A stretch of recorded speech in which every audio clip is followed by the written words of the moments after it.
Hi, and welcome. You're listening to the X22 Report. My name is Dave, and this is episode 876B, and today's date is January 25th, 2016, and the title of the episode is U.S. and Turkey Prepare Troops in Syria for the Next Event. Now, before I get started, I just want to make an announcement. I uploaded an interview with Jason Burek on the X22 Report Spotlight YouTube channel. So if you go over to YouTube and you type in X22 Report Spotlight, it'll bring you right over to that video. Or you can come over to the x22report.com site. You can scroll down a little bit, look over to the right, you'll see the video there. Or you can go to newssentinel.com. That's NEWSentinel.com.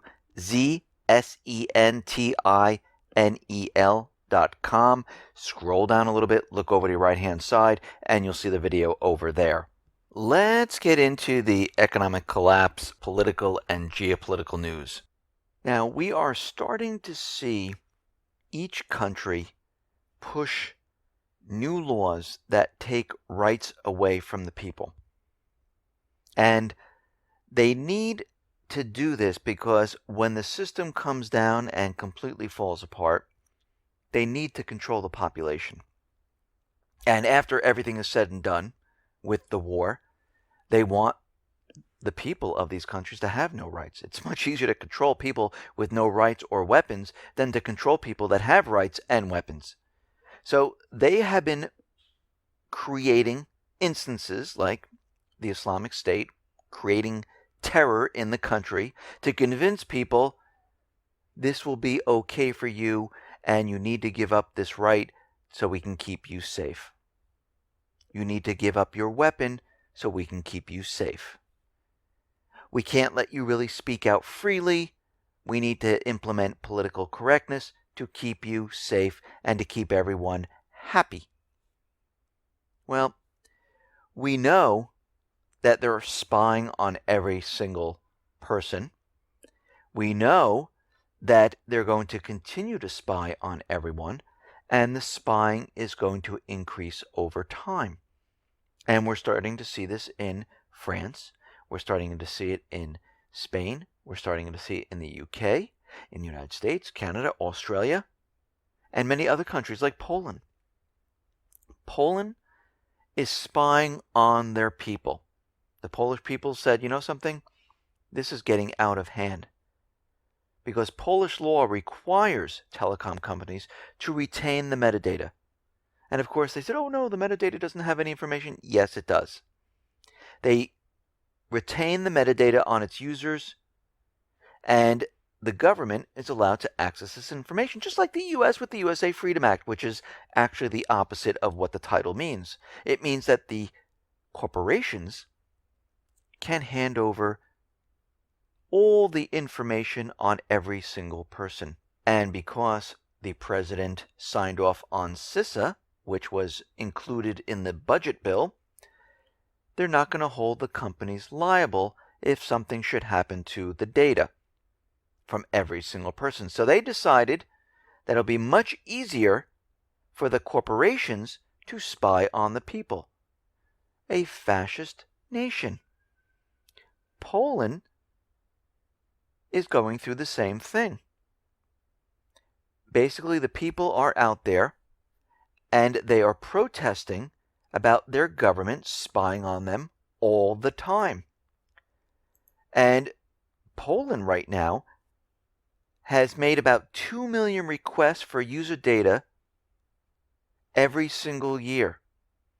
And most of the EU countries, it's less than half that number. And the people are saying, you know something, we don't want to be spied on. Well, I don't think anyone wants to be spied on. Would you like a government employee sitting in your house watching what you do every day? And have them drive in your back seat in your car and follow you every day? That's spying. That's basically what they're doing when they're listening in on your conversation, when they're reading your email, when they're reading your texts, when they're getting the information from the corporations of where you're spending your money, what's in your account, who you gave money to. They're doing the same thing. And this is why we have the Bill of Rights, to protect us against all of this. This is the top law of the land, the Fourth Amendment, the First Amendment, the Second Amendment, all the amendments. They cannot be violated. But guess what? The government violates them every day, and they push it a little bit further every single day. Now, out in Venezuela, the United Nations has said to 15 different countries, we're going to strip these countries of their voting rights at the UN because of their debts, the money owed to the UN. So countries like Venezuela, countries like Libya, Bahrain, and many other can't vote in the UN. And we realize a lot of these countries are hurting. They can't pay their dues. And this is no fault of their own. Basically, what's happening is the entire global economy, as it continually falls apart, the private Western central bank system is collapsing. And as it collapses, the emerging economies, they collapse first. And then it implodes inward to the source. And the source is the United States. But the UN is saying that these countries, at this point, cannot vote on anything. The Secretary General said there is one exemption that can be made for a state. If it is satisfied that the failure to pay is due to conditions beyond the control of the member, and the country has to prove this. That's the only way. We see Austria right now. They are threatening Greece with Schengen exclusion because they're saying that Athens is not fulfilling its obligation to the EU in terms of securing the bloc's external borders, and Greece is continually allowing refugees in, letting them through and out into Europe. More than 31,000 refugees have arrived in Greece by sea since the start of 2016, according to the International Organization for Migration. Last year, over 1 million refugees and migrants reached Europe. The majority went through Greece. Over 853,000 people went through Greece and then up into Europe. And basically Austria is saying, listen, control the situation. Seal the borders. And we know all of this is created by the U.S. government central bankers. The refugees were kept in Turkey. Now, where are all these refugees coming from? Well, they're coming from the wars the United States created in Yemen, in Libya, in Lebanon, in the African nations, in Ukraine, in Syria. So basically, the United States government central bankers, they are the cause of all of this. And they told Turkey, keep accumulating the refugees in your country. When it's time, we will tell you when to release them. This was all part of their master plan. Now, Ukraine has a definite mission. They want the Southeastern area and Crimea back. And we see Ukraine is going to try the diplomatic channel. And of course, what they're doing is they're going to sue Russia over Crimea. They're filing in the international court in the next 2 weeks, and they're going to take this path. But what's very interesting is that other things are happening at the same time that this is happening. Donetsk is going to be issuing their own passports, and of course Kiev is not happy about this. We see Poroshenko is out there saying Ukraine is not going to give the eastern regions greater autonomy until there is a lasting ceasefire with the people of the southeastern area. Well, isn't that what the Minsk 2 ceasefire is all about? And if Kiev continually is shelling these areas, Lugansk and Donetsk, guess what? They're going to fire back. And they've been doing this all along. And they haven't moved their equipment, when I'm saying they, it's the Kiev, off the contact line. They're continually maneuvering their equipment all over the place. and they are shelling that area. And the reason why they're delaying is because they're getting ready for an offensive. Now, something very interesting happened in Ukraine, where 20 Ukrainian soldiers, they've died, and over 200 soldiers were hospitalized. There was a leak of a deadly virus called California flu, and it came out of a lab in the city of Kharkov from a U.S. lab. Now, according to medical personnel of the AFU units, Ukrainian troops, there were recorded mass diseases among the Ukrainian military personnel in the field. And the DPR intelligence reported that this came out of the U.S. laboratory. Now, it seems like they might have been preparing this for something else, maybe to infect the southeastern area, or to make it seem like it broke out from that area and they were using it as some type of biological weapon. But this flu epidemic is sweeping through eastern Ukrainian cities, and we see that doctors are unable to identify the exact strain of the virus. So we're going to have to watch this situation very, very carefully. This might have been a false flag gone wrong. We see out in Israel, we know the IDF was pulling up military assets to the line on Gaza, and all of a sudden, out of nowhere, a bottle rocket was fired into the desert of Israel. Nobody was hurt. It didn't hit anything. It hit sand. And then all of a sudden, Israel decided to strike Gaza. If you notice, every single missile that comes out of Gaza always hits the desert where there's no one. Who would fire a rocket like that? What would be the purpose of doing that? This was a false flag which allowed Israel to go in and hit facilities near the cities of Khan Yunis in the south of Deir el-Balal. Now, out in Yemen, we see that a Saudi-led airstrike hit a family of 8. And what's very interesting about this, it was a family of 8 which included the judge who presided over President Hadi treason case. Now, the entire family was destroyed except for one son. And we can see this was a precision hit, and this was done on purpose, because they weren't going after the Houthis. They weren't going after the military commanders or the soldiers. They were going after a specific family target. We see out in Libya, Libya's international-backed parliament, which was forced from the capital of Tripoli into exile, decided, you know what, we're not going to approve the unity government. So we have the government in Tripoli, the puppet government, both saying no to the unity government, because basically it removes their power. And they're setting up a completely different government, because the puppet government did not work. So what we're seeing right now is everything the UN, the US were trying to do diplomatically to get the puppet government back in, or a new puppet government back in, it is not working.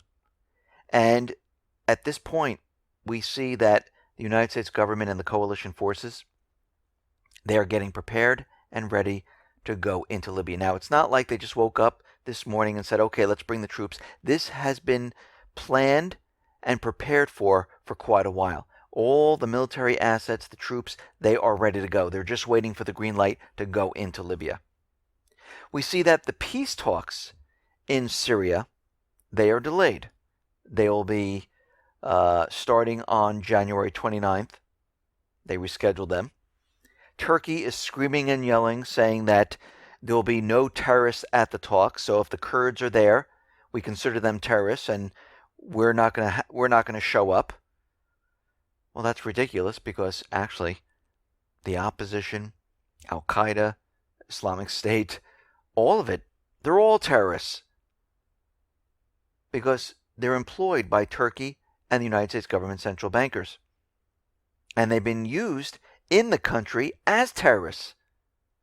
But it looks like the U.S. and Russia, they have agreed to 2 rebel delegations. Russia has their opposition in Syria that they want to deal with, and the U.S. picked out their opposition group. There's 2 different opposition groups in Syria that they chose. Now, we know that these talks have been pushed to January 29th, but this doesn't mean that the Islamic State and all the other terrorist organizations are going to be included in the ceasefire. This has nothing to do with them. This only has to do with the opposition forces. So they're not going to focus on a broad ceasefire. They're starting off with the opposition group. So the Islamic State can continually fight and Russia can continually destroy them. Now the U.S. is trying to say, no, we should include everyone in this. Because what they're doing is they're saying, okay, we're losing the territory inside Syria. Russia is continually pushing them eastward. We cannot let this happen. Now, these peace talks are supposed to last 6 months. And we'll have to see how this progresses because we know the United States government central bankers, they have one agenda and one agenda only for Assad to step down. And these don't include the Islamic State right now or Al-Qaeda or any other terrorist organization. So I don't know how well this is going to go because what we're seeing right now is Erdogan pushing the agenda of an invasion. And he's out there screaming and yelling that Russia is setting up another airbase. And Russia is saying, no, we are not setting up an airbase. And the reason why Erdogan is saying this is because the U.S., Turkey, they are setting up an airbase in Syria near the Kurdish territory. They have troops on the ground, and they don't want anyone to realize what exactly they are doing. And they're continually trying to take everyone's eyes off of them and put it on what Russia is doing, which they're not doing anything. They've said time and time again, their jets, their bombers, their missiles, they don't need a second airbase. Everything can be done from the one base. So they're trying to convince everyone that Russia is in there and they want all eyes on that while they prepare their entire area for some type of an event. This is what they're planning right now because we know they want this safe zone in this area. We know that they're carving this out right now. They're going to have an air base in Syria. They can bring supplies right in, military assets, ammunition right into Syria. And Russia is calling them out on it. They're saying, listen, this was printed in the British newspaper The Times. And this is an amateurish farce or a clumsy move for the media to disguise what Turkey and the U.S. are really doing.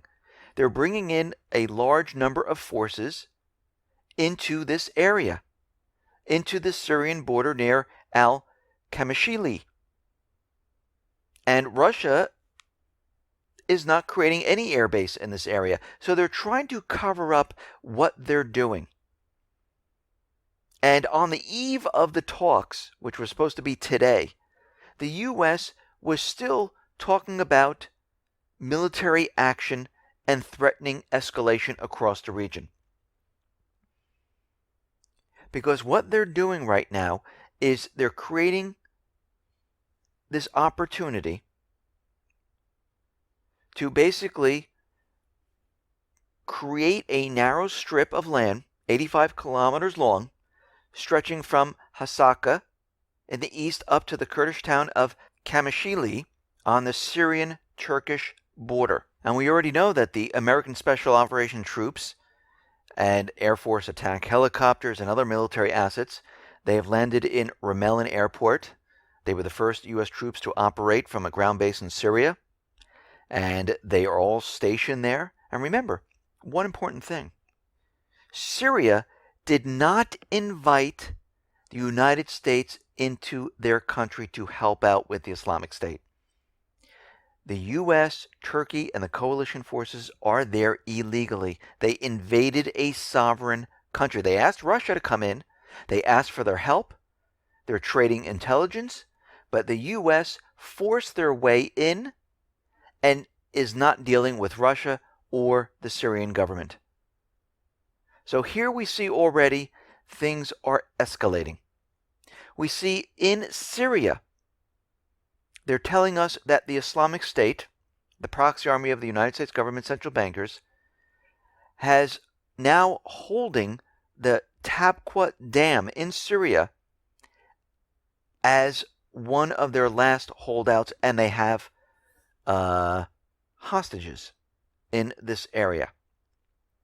And they're worried because they're afraid that these prisoners, these hostages in this area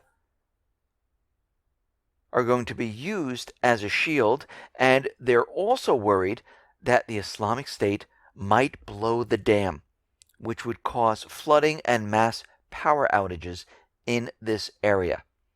Now, of course, this is exactly what they want, because as you know, the U.S. government central bankers, they fly the jets into like Aleppo, they hit the power infrastructure, they take out the power. This would be a perfect example of them taking down the entire area and causing complete infrastructure failure. And I wouldn't be surprised if this dam blows. They're going to do it on purpose.